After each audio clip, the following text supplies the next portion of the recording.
Welcome to UCTV News. I'm Rachel Bauer. And I'm Sylvia Cunningham.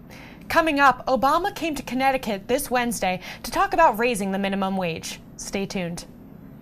Digging deeper to find the truth. A team you can count on in your university. UCTV Channel 14 News.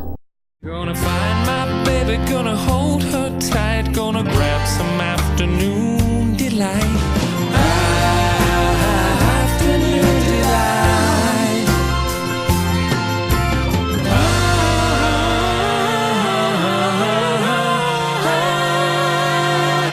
Afternoon delight. VoucherCloud.net recently conducted a study to see how well-versed Americans are in technological terms. The website found that 1 in 10 believe that HTML is a sexually transmitted disease. In reality, HTML is the computer language behind websites. The study included nearly 2,400 men and women over the age of 18. The study also found that 27% of people think that a gigabyte is an insect commonly found in South America. A 10-year-old boy from Ohio was suspended from school for shaping his fingers into a gun. Nathan Enting, the young boy, does not understand why he was suspended. His father, Paul Enting, explained he was just goofing off with friends. The letter the family received from the school stated that Nathan put his fingers up to another student's head, simulating a gun, and said boom. The school principal of Devonshire Alternative Elementary, Patricia Price, said that if it happened again, this absence may be permanent. Once one of the slowest members of her school's cross-country squad, a North Carolina high school senior with multiple sclerosis has become one of the top distance runners in the country. Running with MS means that Kayla Montgomery, a state champion in the 3,200 meters, can't feel pain while she's running. The absence of pain enables her to push herself to the point of absolute exhaustion and collapse upon finishing each race.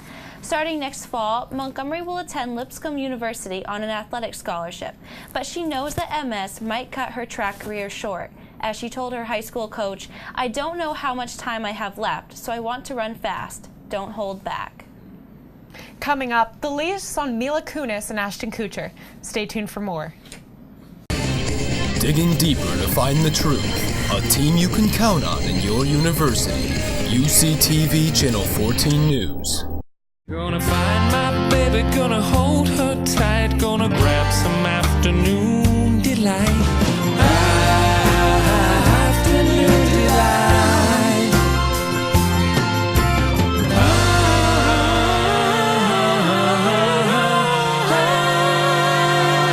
Afternoon delight. The Hartford Courant reports that a convicted rapist will spend 5 extra years in prison after he violated a no-contact order. He wrote letters to his victim, his ex-girlfriend, who had testified in court that he forced her to perform oral sex. 41-year-old Zachary Ford took videos on his cell phone of the sexual abuse and threatened to send it to her coworkers. The victim went to the police the next day and he was subsequently found guilty of first-degree kidnapping, sexual assault, and cruelty. Mila Kunis has been taped to guest star on the upcoming episode of 2.5 Men with star Ashton Kutcher. In the episode, she will be playing a young, beautiful, free-spirited world traveler. Kunis and Kutcher previously worked side by side in That 70s Show for 8 seasons. The two are also together in real life and are excited for the upcoming episode. The Associated Press reports that the U.S. Coast Guard seized $122 million worth of cocaine from various operations off Central America. The nearly 4 tons of cocaine will be used as evidence. The seizures have been taking place over the past 3 months. At one point during an operation, a person in a Coast Guard helicopter fired shots which stopped the engine of a fleeing vessel. Tuesday, a high school student's lawsuit against her parents for financial support and college tuition came to an end. Rachel Canning, 18, sued her parents for financial support, legal fees, and tuition. Canning alleges that she was physically and verbally abused by her parents and was forced to leave home. Her parents say that Canning left on her own and is always welcome to come home. Judge Peter Bogard denied her request at the hearing in New Jersey State Superior Court.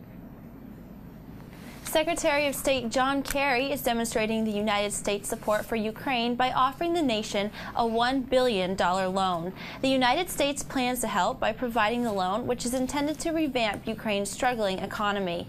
Along with the falling economy, Kerry told the Boston Globe that Ukrainians have been hit hard by Russia's invasion of the Crimean Peninsula. Coming up, would you want to be in control of UConn's Instagram? Well, we can tell you how. Stay tuned. Digging deeper to find the truth. A team you can count on in your university. UCTV Channel 14 News. Gonna find my baby, gonna hold her tight, gonna grab some afternoon delight. Afternoon delight.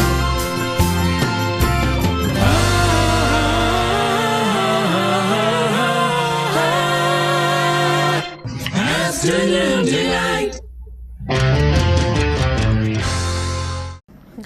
Have you ever wondered what it would be like to be the voice of UConn for a day?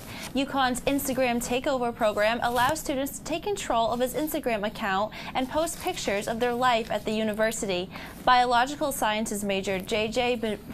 Bivona was behind the most recent takeover, for which he posted images of his commute to class, his genetic engineering and functional genomics exam, and lunch at the student union before UConn's 6,000 Instagram followers. To become the next takeover participant, email connect@uconn.edu to apply.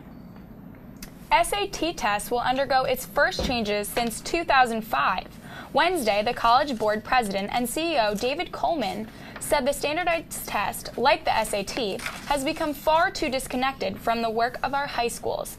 Coleman explained that the test will revert back to a 1600 scale and will be aligned with work you will do throughout high school. The spring 2016 SAT will include a writing, reading, math, and an essay section. Also, free testing preparation will be offered through Khan Academy and the College Board. Election season has arrived here at UConn, and students have until March 10th to cast their vote. Mark Sargent is running against Carlisle Bethel. Bethel, along with his running mate David Rifkin, hope to bring more involvement from the student body to USG. If elected, Sargent, along with vice presidential candidate Claire Price, wants to expand dining hall hours and create a textbook buyback nonprofit program. Both candidates are looking to tackle the parking issue on campus and continue to bridge the gap between students and administrators. Coming up, the UConn women's rugby team makes steps to empower women athletes. Find out how next. Stay tuned. Digging deeper to find the truth. A team you can count on in your university. UCTV Channel 14 News. Gonna find my baby, gonna hold her tight, gonna grab some afternoon delight. Afternoon delight.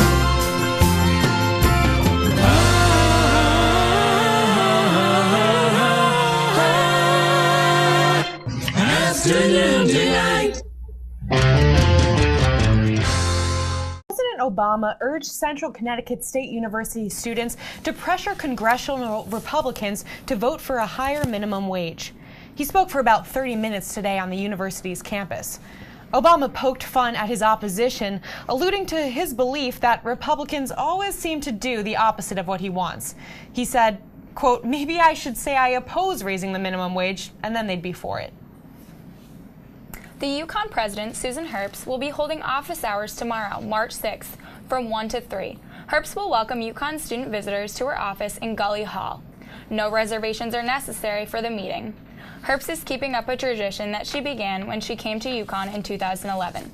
She hopes students will join her to talk about any questions, concerns, suggestions regarding student life on campus. Governor Daniel Malloy and the governors of Vermont, Massachusetts, and Rhode Island will team up with Obama to raise the minimum wage to $10.10 per hour. A Quinnipiac University study found that those in favor of the increase in Connecticut outnumbered those who opposed it by a margin of 3-1, with Republicans the only group from the study to strongly oppose it at 53%.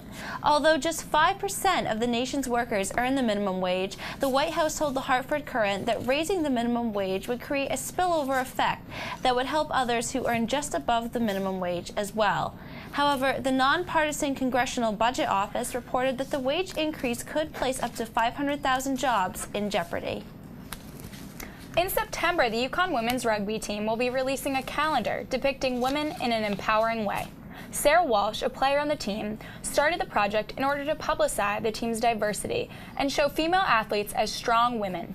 Walsh said, "We want our images to represent our women in a way that promotes their physical accomplishments rather than their sexualization." The calendar features a powerful quote alongside an action shot for every month. That's all tonight for UCTV News. Be sure to check us out at uctv.uconn.edu and our new YouTube channel, the UCTV Channel 14.